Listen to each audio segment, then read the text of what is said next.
dan semuanya sehat kan? Saya lihat ini pesertanya tidak terlalu banyak juga. Mungkin memang hari Sabtu kadang-kadang ya ada acara keluarga atau mungkin PKM jangan-jangan belum banyak peminatnya nih. Nah, ini yang perlu ditelusurin. Sebab saya rasa sudah sangat bagus AMM membuat acara mengenai PKM ini.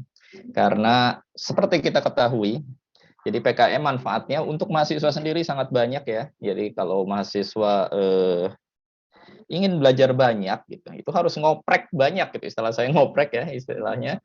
Jadi bukan cuma hal-hal yang di bangku kuliah saja, artinya bukan hanya materi Anda ikut kuliah, sudah itu udah gitu.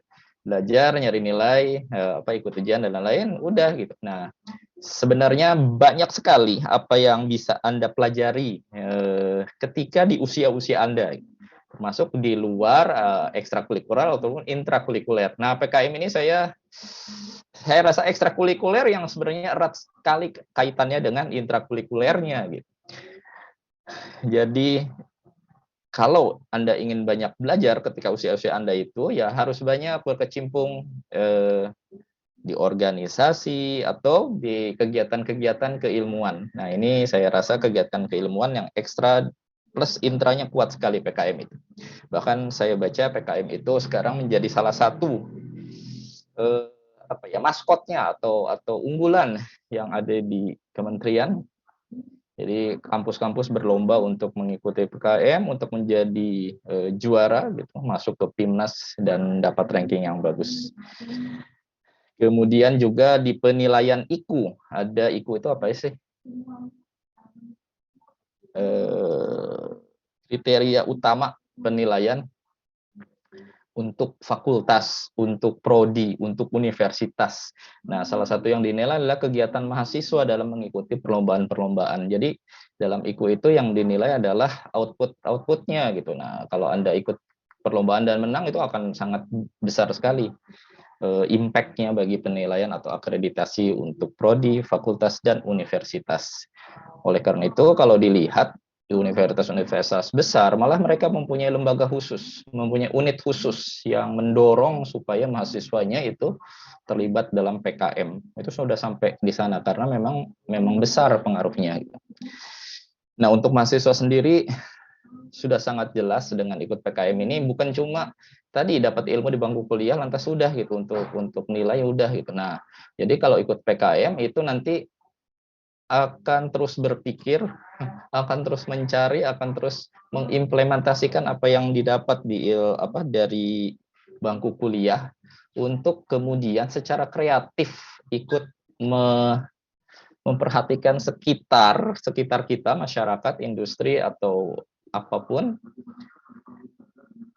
mencari permasalahan dan ikut memberikan solusi. Nah, ini saya tekankan tadi secara kreatifnya, sebab PKM juga adalah bukan kreativitas mahasiswa. Jadi di kriterianya itu kreativitasnya sangat tebal. Ada faktor kreativitas yang sangat tebal di situ. Jadi penilaian proposal, baik itu dari segi perumusan masalah, kemudian dari pembahasannya. Nah, di situ faktor kreativitas itu akan sangat tebal. Saya tidak tahu penjelasan sebelumnya tentang PKM ini yang sudah dilakukan tadi seperti MC katakan.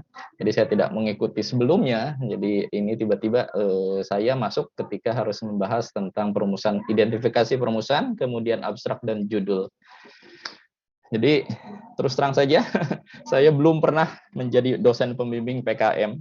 Jadi ini juga menjadi driving force buat saya untuk belajar gitu. Jadi seharusnya idealnya semua dosen harus terlibat.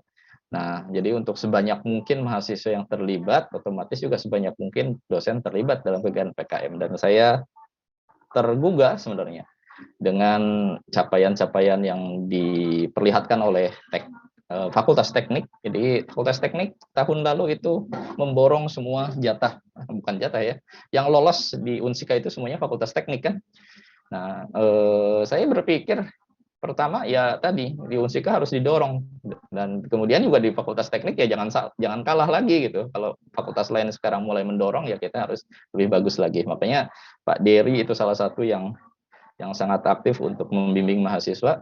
Selain Pak Dery ada Pak Reza kebetulan sedang S3, kemudian ada Pak dari Teknik Elektro, Pak Rahmat Hidayat, kemudian ada dari Bu Rianita, istrinya Pak Dery dari Teknik Industri. Mereka orang-orang yang sangat-sangat concern, tentu saja selain pimpinan juga gitu, tapi dosen-dosen selama ini yang berkecimpung, dan saya pikir usia saya lebih senior dari mereka dan saya juga ingin berkontribusi gitu. Jadi terus terang saja selama ini saya belum pernah, tetapi bukan berarti saya tidak ingin. Jadi kemarin di UNIK, perlombaan yang unik itu, alhamdulillah ada beberapa teman juga yang kemudian menghubungi saya dan ikut. Alhamdulillah bukan cuma ya, sudah pencapaian sampai top 10 juga. Jadi untuk ke depan saya himbau gitu ya, sebagaimana saya menghimbau diri saya sendiri, kita aktif lah. Gitu. Jadi perlombaan-perlombaan seperti ini memberikan pengalaman yang lebih buat Anda. Dan buat saya juga, ketika membimbing itu saya mikir lagi gitu, dan menggugah atau menimbulkan kreativitas, kemudian juga hal-hal lain yang kalau diam aja ngajar gitu ya nggak akan ikut, nggak akan tergali juga. Oke, baik, akan saya share screen saja. Jadi apa yang saya siapkan sebenarnya sambil saya belajar tentang PKM juga, itu banyak menggali tentang PKM itu apa sih, penelitiannya bagaimana, karena untuk merumuskan masalah yang baik tentu kita juga harus paham gitu apa yang dinilai dan lain-lain. Jadi akhirnya saya belajar banyak juga ketika harus mengisi ini. Share screen, alright. Mana?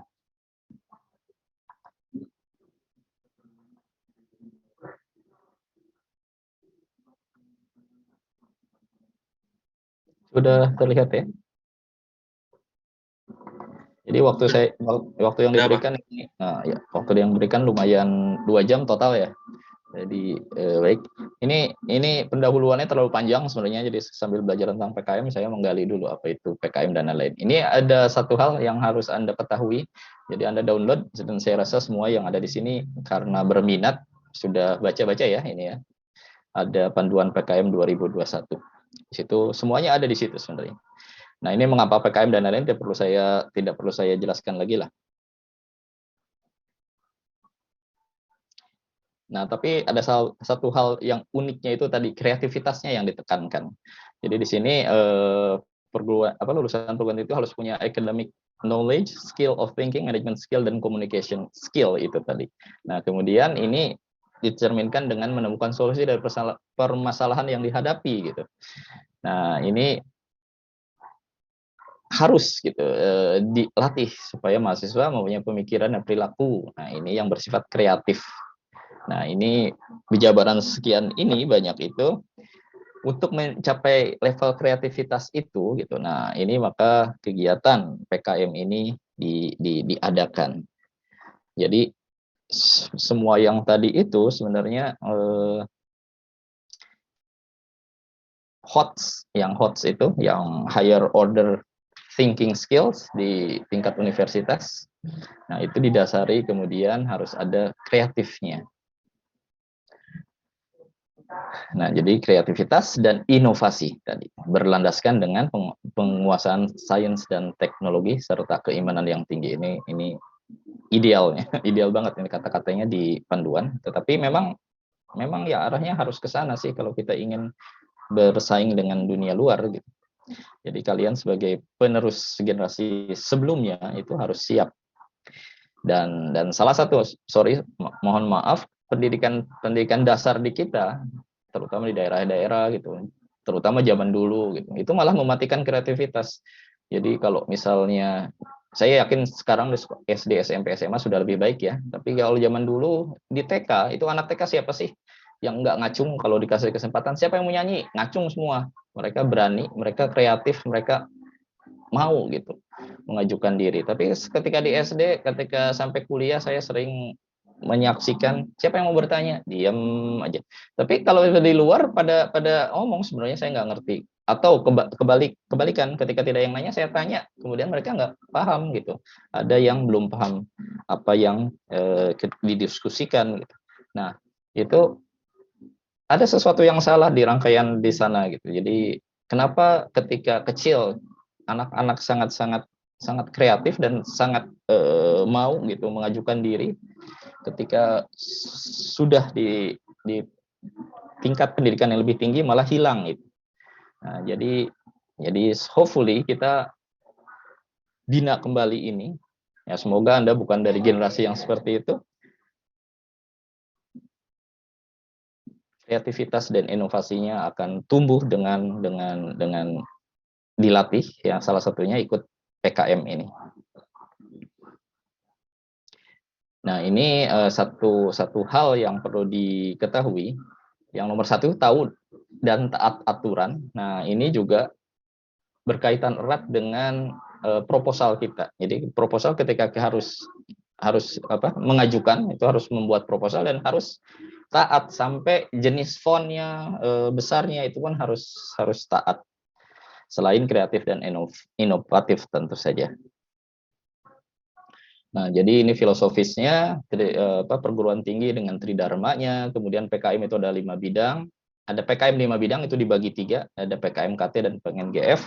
Nah, kemudian tadi high order thinking skills, ditambah kreatif dan critical skill ini akan menimbulkan atau menumbuhkan soft skills yang baik, kemudian komponen abad 21 di kalian, seperti hal-hal menguasai teknologi, kemudian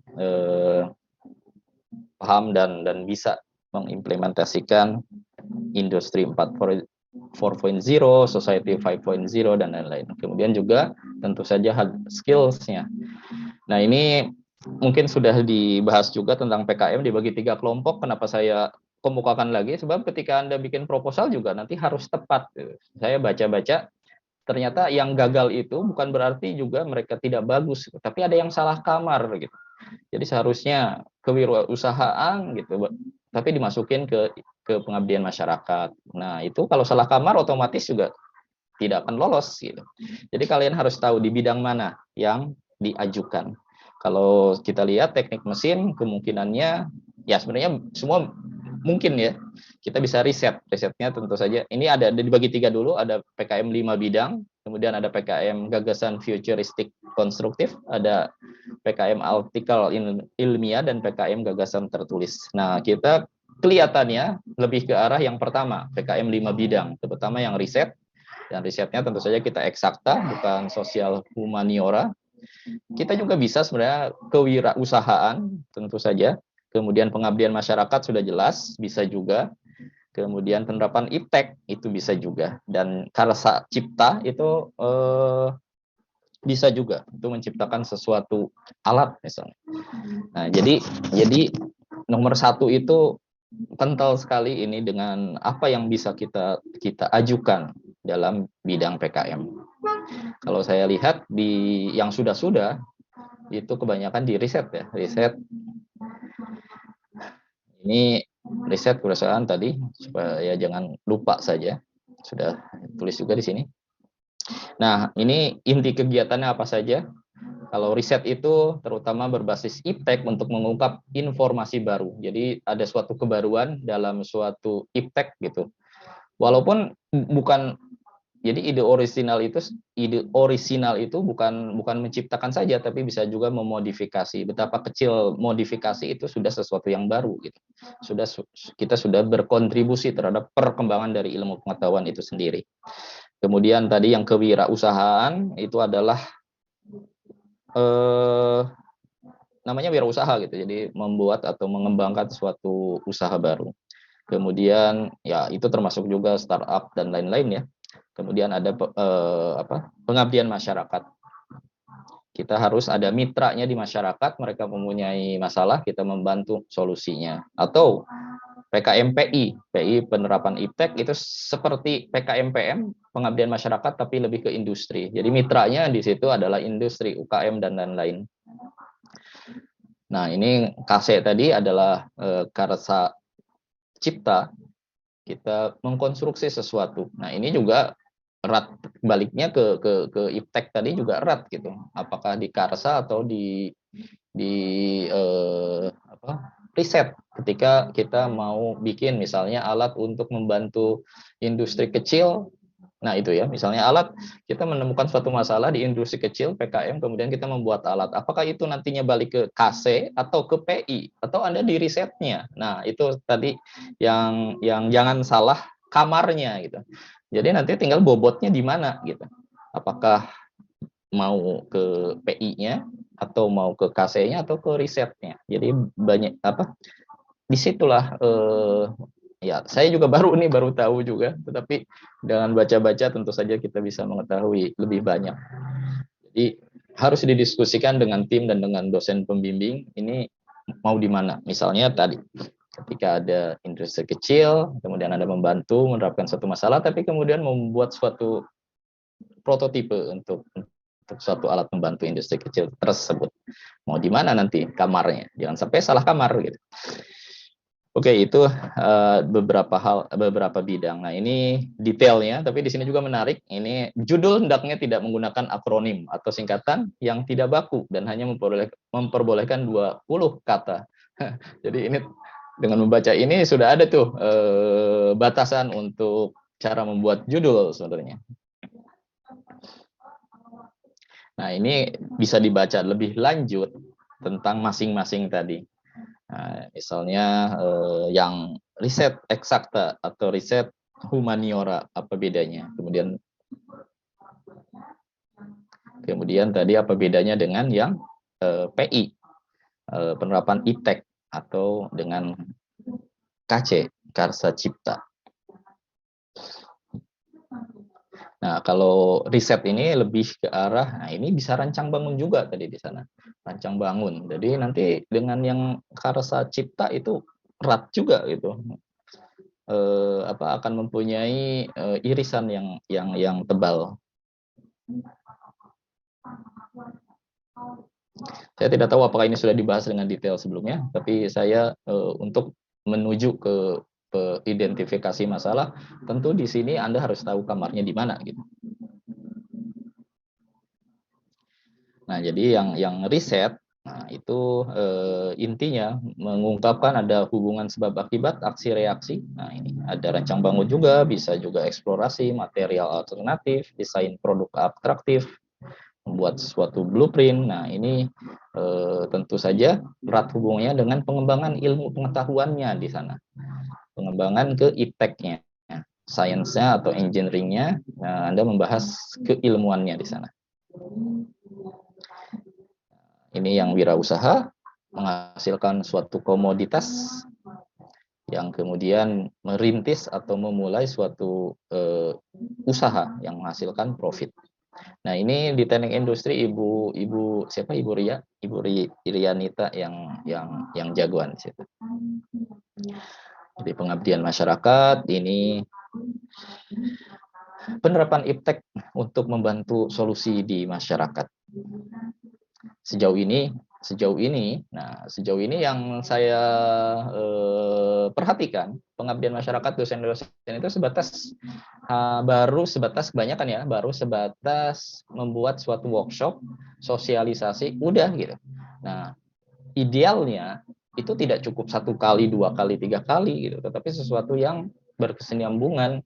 Jadi Anda menggali masalahnya, kemudian membuat suatu rumusan masalah, kemudian di situ apa yang harus dilakukan itu berkesinambungan gitu. Misalnya saya kemarin mendengar ada di TV ya, di TV ada berita tentang universitas mana ya, UGM kalau tidak salah, mereka membangun jembatan. Jadi ada suatu daerah terpencil yang terisolasi karena dipisahkan sungai, tidak ada jembatan yang memadai. Mereka membangun jembatan. Apakah jembatan tersebut selesai 1 tahun? Tidak, ternyata 8 sampai 10 tahun. Jadi tiap tahun mahasiswanya ke sana untuk membuat dengan tim dosennya. Nah, itu pengabdian masyarakat yang berkelanjutan seperti itu gitu, yang sebenarnya ideal untuk PM ini, pengabdian masyarakat. Jadi di sana tentu saja ada orang sipilnya, ada orang arsitekturnya, ada orang teknik mesinnya kan dalam mengkonstruksi jembatan tersebut gitu. Jadi tidak satu kali kemudian selesai, idealnya seperti itu. Kemudian juga kalau misalnya membantu masyarakat dalam yang gampang saja, permasalahan sampah, permasalahan sampah. Sekarang baru masuk musim hujan, sudah banyak yang banjir, longsor, banjir bandang dan lain-lain. Nah, itu Anda bisa menggali masalahnya apa sih sebenarnya gitu. Kemudian buat pendampingan masyarakat, ya tidak selesai satu kali sosialisasi ini loh, bikin bank sampah seperti ini, kemudian udah gitu. Tapi dari awal harus terus digali dulu potensinya, kemudian masyarakatnya bagaimana. Yang susah itu adalah mengubah mindset masyarakat, dan itu diperlukan beberapa lama sampai kemudian ada masyarakat yang ikut sadar, kemudian juga mau mau memprakarsai kegiatan tersebut di tempatnya, kemudian terus gitu berkelanjutan sampai ada bank sampahnya. Tentu saja bank sampah tidak akan jalan kalau masyarakatnya juga tidak mau memilah sampah. Nah, cara memilah sampahnya bagaimana? Itu bukan cuma sosialisasi satu kali, tapi kemudian menciptakan kulturnya. Jadi mengubah mindset, kemudian menciptakan kulturnya itu di masyarakat. Nah, kemudian tentu saja mendampingi terus. Nah, bahkan bisa sampai PKMK-nya, kewirausahaannya dari apa namanya, dari limbah tersebut, mau misalnya bisa ada komoditas yang kemudian bisa dijual, yang kemudian masyarakat bisa mempunyai usaha dari sana. Jadi itu berkelanjutan dan bisa saling berkaitan gitu di antara bidang-bidang yang beda ini. Begitu juga dalam PKM PI. Jadi usaha mikro di daerah-daerah itu kan tentu saja mereka di daerah tertentu sangat-sangat tradisional gitu. Misalnya saja pandai besi. Gitu. Orang pandai besi jagoan-jagoan dalam hal mereka bikin golok, bikin alat-alat, mereka sudah tahu prosedurnya. Tapi secara keilmuannya juga belum tahu teknik materialnya bagaimana. Nah, dulu pernah saya terlibat di proyeknya teman di sebuah institusi penelitian penerapan teknologi, sama sebenarnya PKM mendampingi usaha-usaha di Sukabumi ya, banyak pandai besi. Nah, mendampingi mereka, jadi memberikan latar belakang keilmuannya. Kenapa harus dipanasin gini? Kenapa kemudian pendinginannya begitu? Gitu. Secara state of the art-nya mereka jagoan, tapi mereka tidak punya latar belakang keilmuannya.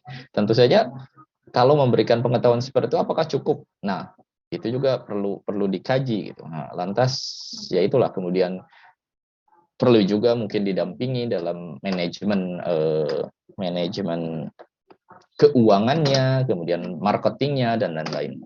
Tentu itu bukan hal yang mudah, mengubah dari mindset pengusaha tradisional yang cuma mungkin mereka butuh cash flow-nya ya asal punya dompet, masuk keluar. Mereka tidak ada budgeting, tidak ada pencatatan secara bagus dan lain-lain. Nah, itu bisa dibantu. Itu untuk yang sosial, misalnya ke arah marketing, ke arah, nah kita yang teknik ke arah tekniknya tadi. Ini tadi yang saya bilang, irisannya juga ini mengkreasikan sesuatu yang baru, fungsional gitu ya. Nah, ini juga tentu sulit untuk dibedakan ya dengan tadi risetnya, karena di riset juga tadi ada pengembangan, ada konstruksinya. Nah, itu kita harus gali lagi apa sih bedanya.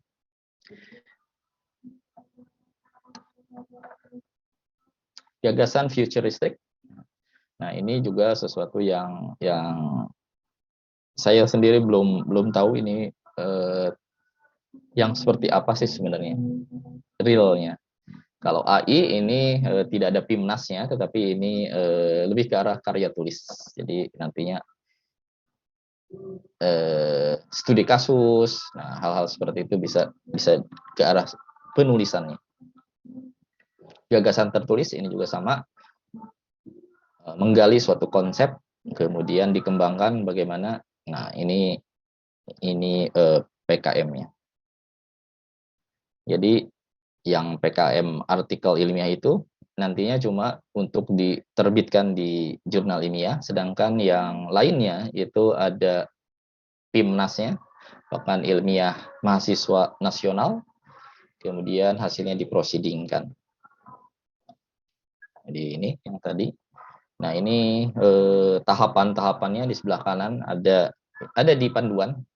Anda bisa ikutin panduan. Nah ini pelaksanaan, ini saya merahin yang penyusunan proposal, karena tahap pertama ya tentu saja penyusunan proposal. Dan penyusunan proposal tidak lepas dari tadi, bagaimana kemudian kita menggali atau mengidentifikasi masalah, kemudian merumuskan masalah, dan kemudian mengerjakan penelitiannya. Jadi pertama untuk biar didanai ini kan, jadi kita akan menyusun proposal dahulu, kemudian mengajukan proposal itu, kemudian, nah ini berlomba pengajuan proposal ini untuk mendapatkan dana. Supaya mendapatkan dana, itu harus bagaimana proposalnya. Jadi saya akan membantu membedah bagian di perumusan masalah, kemudian penulisan judul dan penulisan abstrak. Walaupun saya sendiri belum membimbing sampai PKM-nya, tetapi tadi, jadi intinya harus taat aturan. Nah, intinya taat aturan, kemudian kreatif dan inovatifnya yang tinggi.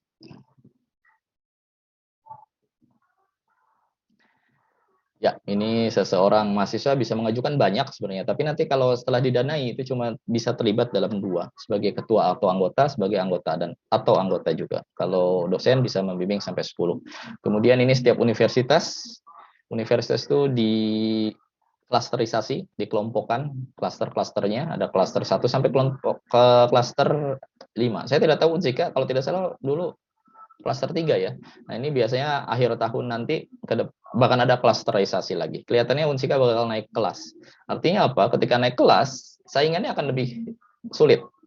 Jadi ketika Unsika masih sebagai universitas swasta, itu klasternya masih klaster yang bersaing dengan universitas swasta lagi. Gitu.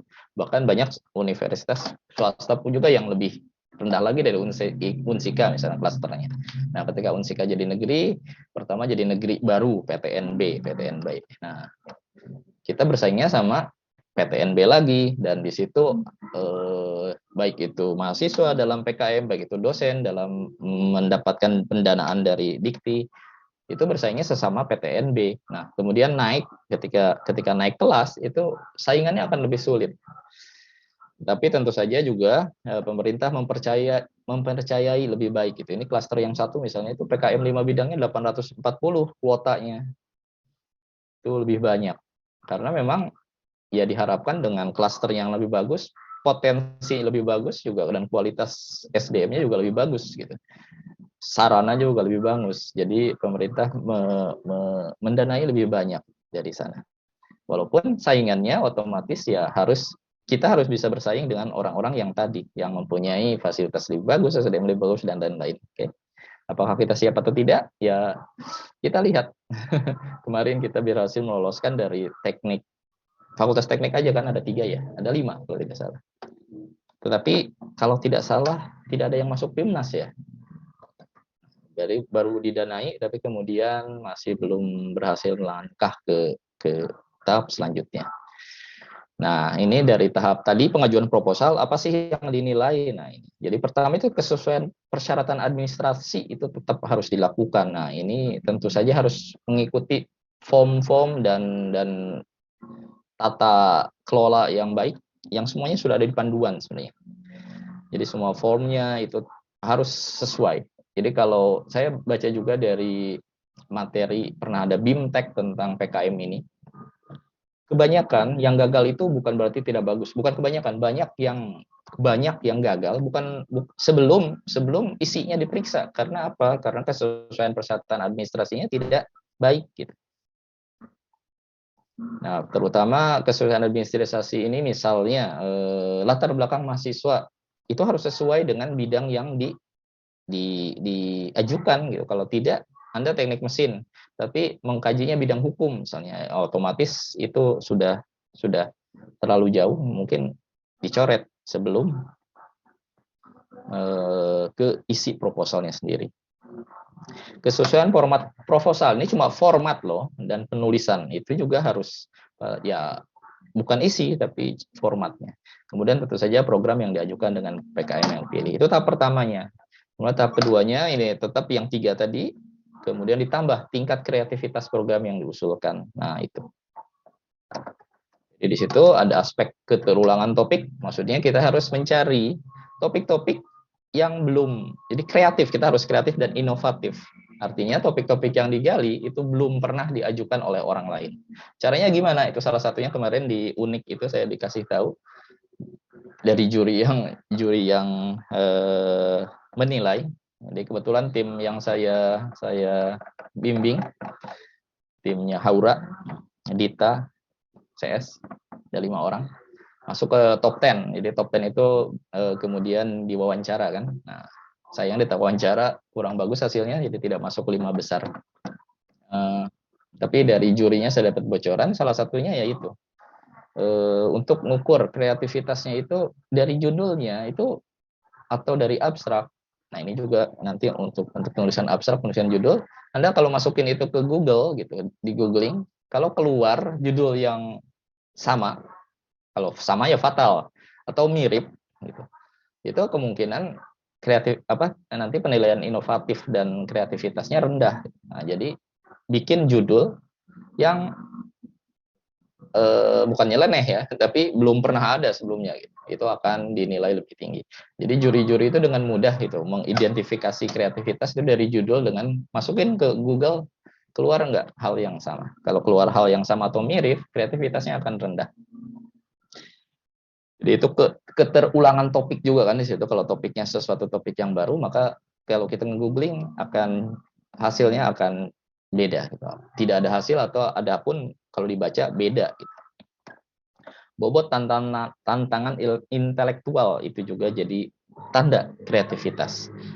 Makin tinggi tantangan intelektualitasnya, maka akan makin tinggi juga penilaiannya. Jadi apa itu tantangan intelektual?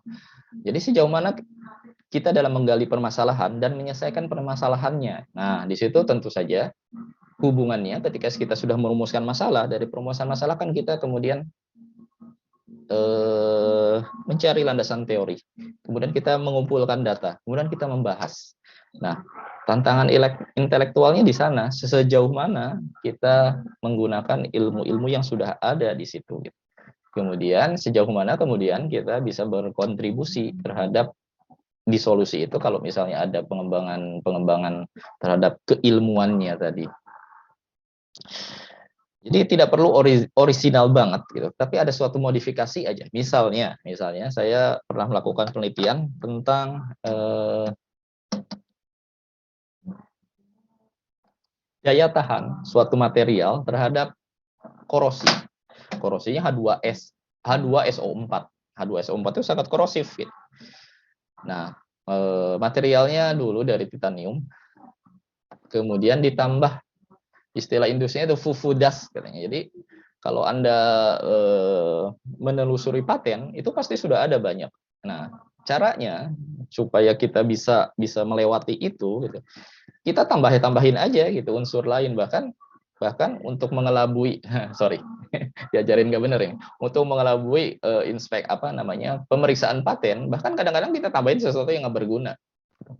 Misalnya obat itu farmasi juga gitu kan, harga yang dipatenkan itu sangat mahal karena dia sudah dapat paten. Untuk risetnya, untuk mengembalikan biaya riset biasanya harganya jadi mahal gitu. Tapi nanti kalau udah sekian tahun itu paten itu kan ada peraturannya. Jadi setelah sekian tahun dia akan menjadi publik. Nah, orang bisa berlomba-lomba bikin dengan nyontek formula yang sudah ada.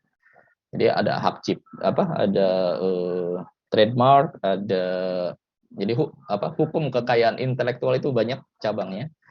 Perlindungan terhadap merek dagang, kemudian perlindungan kekayaan alam yang khas daerah, misalnya ubi Cilembu, nah, itu ada kekayaan daerah yang ada ciri khasnya, itu kalau tidak dipatenkan diambil sama orang, kayak tempe atau rendang diambil sama Jepang misalnya.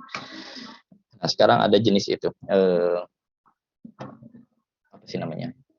Kekhasan daerah dalam suatu produk alam.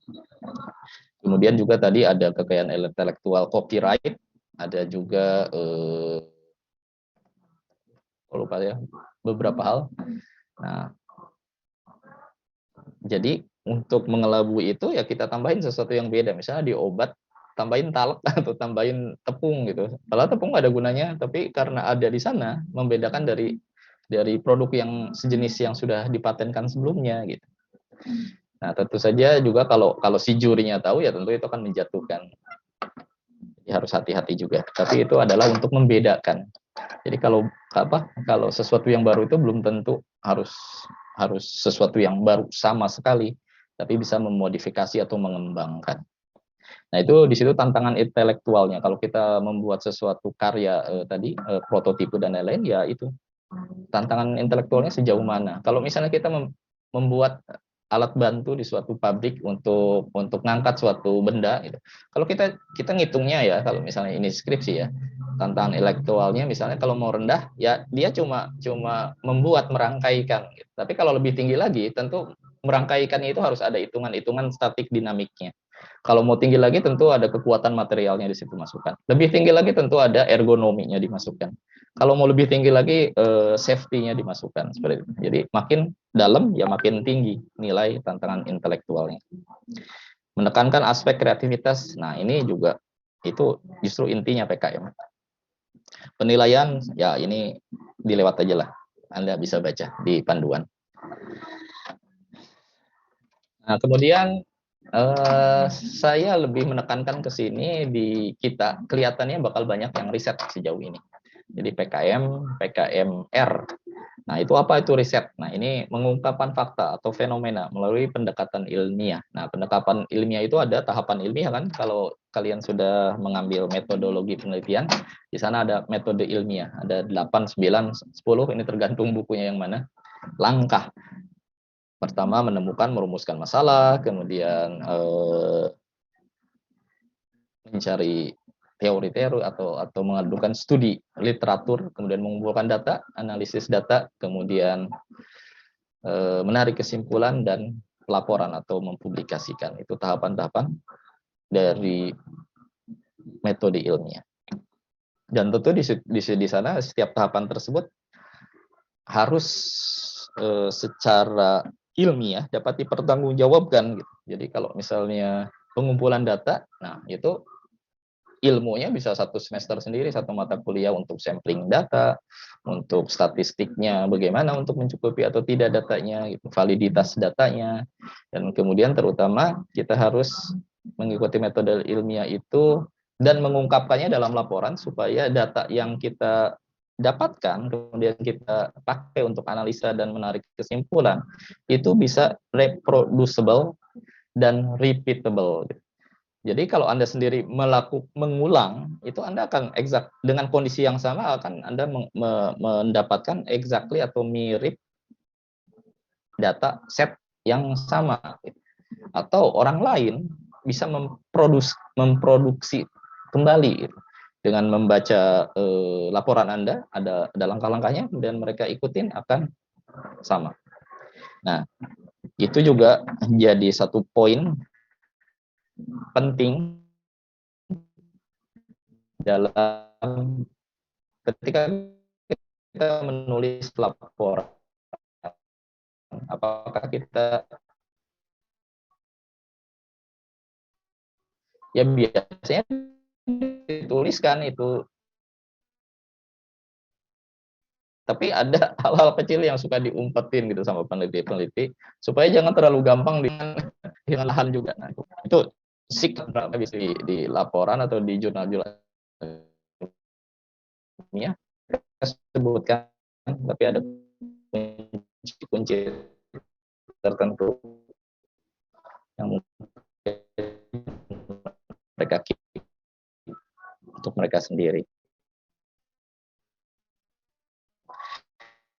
Nah, kemudian itu tadi pengungkapan fakta fenomena pendekatan ilmiah. Lebih khusus lagi,